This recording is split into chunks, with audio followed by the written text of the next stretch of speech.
हेल' good morning नोंथांमोनखौ आंनि T blogger YouTube चेनेलाव बरायहरनाय जासिहरबाय। दं दिनै फुल बागानाव बरकलिया हासार होदोंमोन नोगोरनो, होनबाबो एसे सान्दुं नाङैनि थाखाय माने जायाखिसै आरोखि। बारा एसे सान्दुंबो नांनांगौ जायो।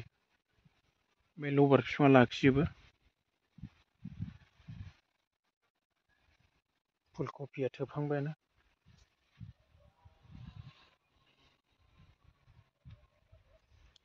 फुल बागान नोंथांमोन नै फुलकबियाबो थोबहांबाय।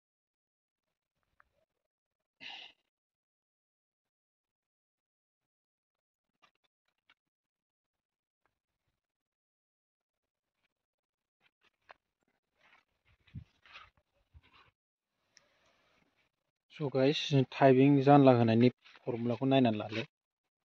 ओरै खुन्थिया गायलांबाय, ओमफ्राय गोजौआव दान्दा मोनसे खाबाय, ओमफ्राय नैबे बिफां दं नालाय गुदियाव, बेजों दुरुं बोखोना होनांगौ आरोखि। बेनिफ्राय ओरै मानबोनानै बाहाय थायगोन आरोखि बेयो। नायदो मा सिस्टेमनि खालामदों जानलाखौहाय। कफिसो गोजाजोब। ओमफ्राय नोंसिनि मोनसे भिडिअ